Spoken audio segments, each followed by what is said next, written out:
네, 더불어민주당 2차 슈퍼위크에서도 이재명 지사가 압승을 거두면서 대세론을 확인시키고 있습니다.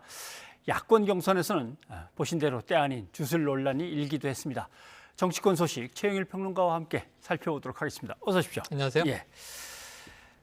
대장동 논란이 있어서 뭔가 조금 그래도 밀리지 않겠나 했는데 이재명 지사가 어제 압승을 거뒀습니다. 이렇게 되면 그렇습니다.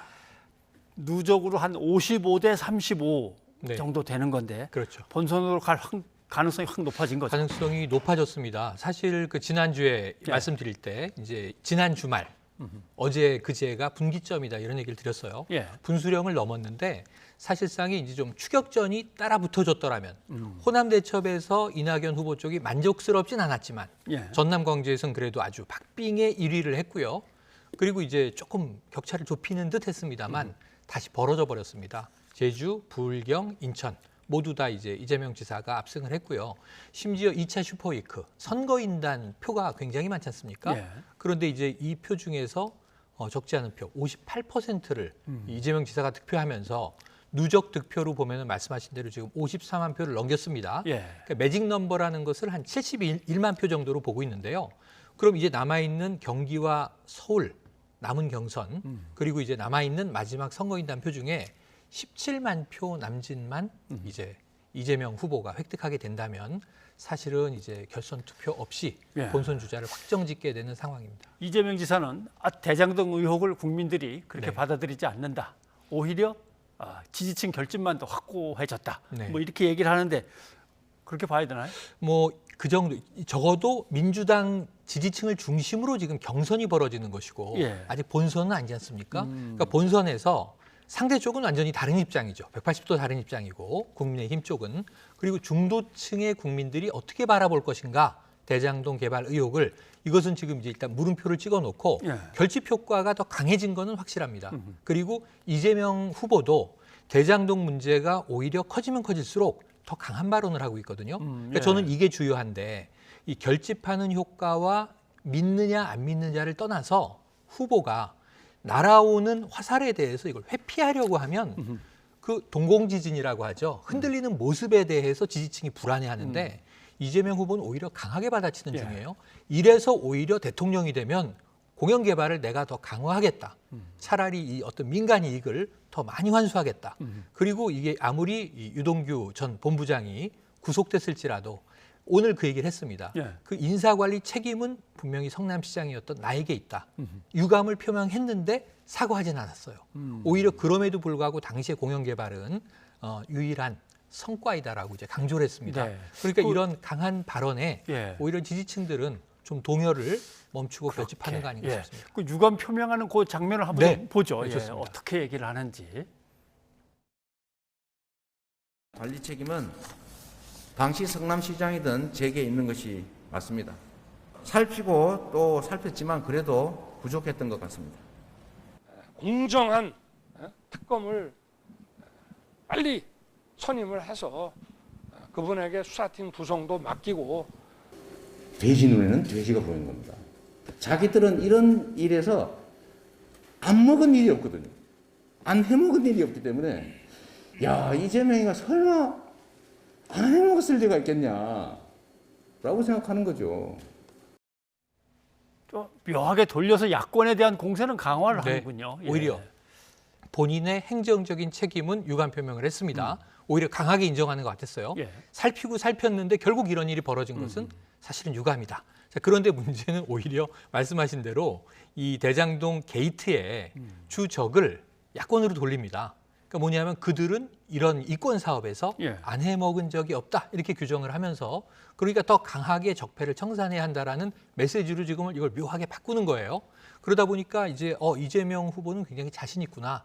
유동규 전 본부장이 구속됐을지언정 지금 이제 오늘 보도가 뭐 대단하죠. 25% 민간 이익을 나누기로 했다. 그게 700억 원대다. 그중에 적어도 한 5억 원 이상은 이미 전달됐다. 이런 얘기들이 이제 검찰발로 나오고 있는데 그럼에도 불구하고 이재명 후보는 지지자들이 볼 때는 적어도 금품수수와는 무관한가 보다. 그렇다면 유동규 전 본부장의 개인적인 일탈인가? 지금 이 정도로 민주당 지지층 내에서는 어느 정도의 이제 신뢰를 이루고 있는데 문제는 이제 지금 야권 입장에서는 정반대긴 합니다만 적어도 경선 과정에는 전혀 이 바람을 일으키지 못하고 있는 것은 맞아 보입니다. 네. 이낙연 후보 측에서는 겨우 뭐 유감 표명 갖고 되느냐 네. 이렇게 나왔고, 뭐 야권 쪽에서는 국민의힘 이제 이 대표 같은 경우, 이준석 대표 같은 경우 이재명 후보가 나오면 땡큐다, 이제는 네네. 됐다, 뭐 이런 이낙 식으로 땡. 이제 몰아가고 있습니다. 예. 예, 그걸 넘어서야 되는데, 그렇죠. 자 넘어설 수 있을지는 뭐, 근데 그냥 유동규라는 사람의 의혹이 드러났을 때와 구속영장이 청구됐을 때와 네. 구속됐을 때와 또 앞으로 뭐가 더 나올지 모르니까 그건 상당히 유동적인 상황이겠죠. 유동적인 상황이고요. 지금 이제 마지막 경기와 서울 경선 3차 슈퍼위크에서 과연 이 대장동 사태 유동규 전 본부장의 구속이 이재명 후보에게 어느 정도의 악재나 타격을 주는지 아닌지가 예. 이번 주에 마지막으로 가늠이 될 텐데 아마 이 대목에 있어서는 사실은 지난 주말 경선에서도 네. 이낙연 후보는 굉장히 목소리를 높였거든요. 그래서 이 문제에 대해서는 굉장히 이제 리스크가 있다라고 강조를 했음에도 불구하고 거의 표에는 반영이 안 됐어요. 마지막 일주일 동안 사실 변수가 될 가능성이 높진 않습니다만, 그러니까 이게 결선 투표로 갈 가능성은 높지 않습니다만 영향을 어느 정도 미치는지는 한번 우리가 측정해 볼 수 있을 것 같습니다. 그래서 지지자가 아닌 이제 일반 국민들을 네. 놓고 선거 운동을 할 때 그게 어떻게 그렇죠. 되는가도 이제 가름해 볼 수 있는 맞습니다. 것이고. 네. 그런데 이제 국민의힘으로 넘어가 보면 네. 조금 전에 뭐 임금왕자 얘기가 계속 나왔습니다만은 이게 아직 왜 손바닥에 그게 자꾸 써져 있는지 네. 그날 한 번 어쩌다가가 예. 아니고 또 뭐 3번이라고 했다가 그렇죠. 손을 씻었는데 덜 씻겨 내려가서 네, 네. 그다음에 뭐 손가락만 씻었나 대변인이 그렇죠. 또 이렇게 얘기를 하니까 맞습니다. 실체가 뭔지는 잘 아직은 모르겠습니다. 예. 그러니까 지금 나와 있는 것은 이제 5차 토론 때 문제가 됐죠. 예. 손바닥에 왕자가 써 있다 이렇게 이제 주목이 됐고 저 사진이 굉장히 많이 돌아다녔는데 확인을 해보니 이게 5차 때만이 아니라 그 전 4차 토론 때도 있었고 3차 토론 때도 있었고 적어도 이제 3번의 토론 때는 손바닥에 왕자가 있었던 거예요. 근데 이제 해명은 이렇습니다. 이제 지역 주민 할머니가 워낙 지지자인데 이 잘하라는 뜻으로 손바닥에 이제 이렇게 펜으로 써줬다는 거죠. 근데 문제는 그 다음은 캠프의 해명이 오락가락한 게 문제입니다. 예. 사실은 하나의 메시지가 나와서 뭐 지역 주민 아무개 분이 굉장히 좋아하는 분이라 해주는 걸 마다할 수 없었는데 이것을 또 쉬지 못했다. 그러니까 예를 들면 팬심에 대한 호응으로 뭐 설명을 하고 넘어갔으면 끝났을 거예요. 그런데 해명이 이것을 이제 결국은 왜 못 지웠느냐가 손가락만 씻는 습관이다. 또는 세정제로도 안 지워진다. 근데 사실은 이게 지워지는 거고, 그리고 이제 물로만 잘 씻고 비누로만 씻어도 지워지는 것으로 확인이 됐고요.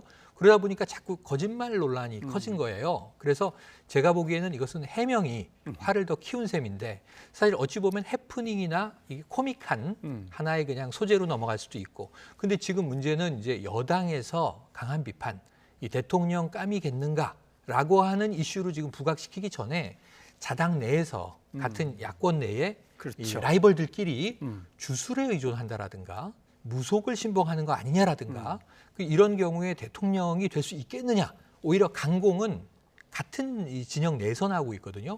그러다 보니까 지금 이 해명이 조금은 이제 묘하게 흘러가고 있긴 한데 제가 그러니까- 보기에는 여론에는 대장동 사건이 게이트로는 훨씬 큰 스캔들인데도 그렇죠. 이게 지금 회자되는 정도를 보면 또 만만치가 않거든요. 그렇죠. 또 이런저런 패러디도 또 하기 좋은 맞습니다. 소재가 돼버려서 그런데 이제 해명을 할 때 정말 이웃 주민이 나갈 때마다 와서 정성껏 써준 거를 지울 네. 수는 없었다. 네. 예, 이렇게 생각하고 맞습니다. 또 말을 하면 되는데 나만 그런 건 아니지 않냐, 당신도 그런 거 아니냐, 뭐 네. 이렇게 이제 약간의 그 뭐라 그럴까요, 방향을 바꿔서 빨간 속옷 얘기를 갑자기 꺼내기도 또 이제 하고 하니까 이름을 이름을 개명한 또왜 얘기도 바꿨냐 있죠. 네. 이러니까 그러면서 앞에 설명한 거하고 좀 뭔가 안 맞는 듯한 분위기. 그 다음에 이제 이번에 또 이렇게 당원이 늘어나냐 네. 하니까 위장 당원들이 들어오고 있다 이렇게 얘기를 한 바람에 그것도 또 그렇죠. 문제가 됐습니다. 그러니까 조금 진정성 있는 해명을 간단하게 일관적으로 하고 아까 말씀하신 대로 뭐 옆집에 사는 할머니가 나갈 때마다 써주시는 거를 마다할 수가 없었다. 이 정도면 소박한 해명이 되거든요. 예, 예. 근데 문제는 역공을 했는데 홍준표 이 후보 뭐 대선에 과거에 나왔었고요. 빨간색 좋아하는 거는 거의 전 국민이 다 알고 있습니다. 그렇죠. 그리고 또 한 가지는 개명 문제를 이제 지적했어요. 당신도 역술인이 개명해 준 거 아니냐. 근데 이제 과거의 일화를 보면 그 법조계 선배가 홍판표라는 이름을 그 좋지 않은 것 같다. 한번 개명을 해라. 그 이름 개명은 잘 된 것으로 본인도 인정을 했는데 예. 문제는 홍준표 후보 입장에서 보면 당신의 배우자도 개명하지 않았느냐. 그럼 이게 문제가 또 엮여 들어가는 겁니다. 사실은 지금 논문 문제 때문에 교육부와 국민대가 심각한 이 갈등 양상인데 그렇죠. 여기에 대해서 또 이제 배우자도 개명했는데 그럼 그 개명의 이유는 뭐냐? 그럼 이게 서로 물고 물리는 상황이거든요. 그래서 제가 보기에는 왜 저런 문제를 또 건드렸을까? 네. 오히려 웃음으로 좀 넘어가고 소박한 진정성으로 넘어갈 수 있는 것을 정색함으로써 오히려 심각하게 만들고 있다. 예. 이게 지금 조금 경직된 상황으로 보여져서 자, 안타까운 대목입니다. 윤 후보는 아무튼 이런저런 구설수에 이제 올리면서 자꾸 코너에 네. 몰리는데 그렇죠. 홍준표 후보는 이것을 뭐 호재로 삼을 수도 있는데 네. 본인도 어떤 의미에서 그렇게 했는지 모르지만 상당히 좀 발언을 세게 한 것들이 네네네. 나왔습니다. 한번 좀 네. 들어보시죠. 예. 예. 속이 뒤집히는 게 저놈은 그때 우리 당 쪼개고 나와가지고 우리 당 해체하라고 지랄하던 놈 아니냐. 저 사람은 문 대통령 품 안에 있으면서 우리 당 사람들을 괴멸시키려고 1000명을 데리고 가서 조사를 하고 200명을 구속하고 5명을 자살하게 한 사람 아니냐. 그런데 우리 당에 들어와서 같이 경선하는 게 얼마나 내가 보기에 참담하겠습니까? 토론이라는 게 하면 기분이 좀 좋아야 되거든. 기분이 좋아야지 막 머릿속이 착착 돌아가면서 생각도 많이 나고 이러는데 아니 그런 어처구니 없는 짓을 딱 당하면 그다음부터 머릿속이 꽉 막혀요. 속이 답답해지고 그렇다고 저팰 수도 없고. 예, 맨 처음에는 놈이라는 단어가 나왔고 네. 그다음에는 또 좀 험한 얘기가 나왔고 쥐어 박다와 쥐어 패다는 또 의미가 약간 맞습니다. 다른데 네. 쥐어 패다로 나왔고 이러니까 이제 홍 후보께서는 지난번에도 그런 막말 때문에 그렇죠. 대선에서 진 거 아니냐 이런 이제 비판도 맞습니다. 나오는 것 같습니다. 그래서 이 지난번엔 뭐 막말 준표 이런 이제 이 별명처럼 이제 문제가 된 또 사단이 있었는데 지금 이번 그 내부 경선에서는 네. 상당히 달라졌다. 준표 이 후보가 달라졌어요. 이런 얘기가 나오면서 사실은 옛날엔 또 앵글이라는 별명도 있거든요. 그렇죠. 환한 모습. 근데 이번엔 많이 웃고 소탈하고 사실은 또 약간 중도 지향도 있고 2030 주로 이제 성별로 남성층 중심이지만 젊은이들의 지지도 꽤 얻어내고 그래서 과거와는 달라진 모습을 보이고 있었는데 지금 저 모습을 보면 이유는 이 짐작이 갑니다. 뭐냐면 최근에 1, 2위가 상당히 따라붙다가 윤석열 후보도 그렇게 지지율이 높아지고 있진 않아요. 그런데 홍준표 후보도 지금 역시. 역전 그 골든 크로스라고 본인이 추석 전에 이루어진다고 얘기했던 게 몇몇 여론조사에서는 나타나기도 했지만 확연하게 지금 1위를 휘어잡았다고 보기는 어렵거든요. 오히려 또 이제 윤 후보와 격차가 벌어지기도 하고 추격전이 이어지고 있으니까 내가 중도 이 소구만 가지고는 안 되겠구나. 다시 강성 보수에게도 메시지를 던져야 되겠다라고 해서 저런 이야기가 나온 것으로 충분히 추정은 됩니다만 문제는 이 화법 자체를 왜 저렇게 구사했어야 했을까? 그게 강하게 하려는 건 이해가 되지만 결국은 또다시 막말로 돌아간 것 아니냐라는 마이너스 효과가 더 커져버렸다. 아무튼 이제 안타까움이 내일이면 마지막 TV 토론회를 해야 됩니다. 네. 버리고 나서 금요일에 다시 컷오프가 또 이제 나오는데 8일에 4명으로 추려지죠. 예. 4명 추리기가 상당히 예상하기가 어렵다는 얘기도 나오는데 그런데 지금 1, 2, 3위는 대략 1, 2, 3위. 지금 윤석열 후보, 홍준표 후보, 유승민 후보까지는 까지. 안정권으로 보는데 예. 제4 후보가 최재형 후보가 되겠느냐, 원희룡 전 제주지사가 되겠느냐, 예. 아니면 또 다른 다크호스가 되겠느냐는 지금 이게 쉽게 점치긴 어려운 상황입니다. 네. 뭐 내일 또 한번 지켜보고 지켜봐야 얘기를 되겠습니다. 나누죠. 예, 고맙습니다. 고맙습니다.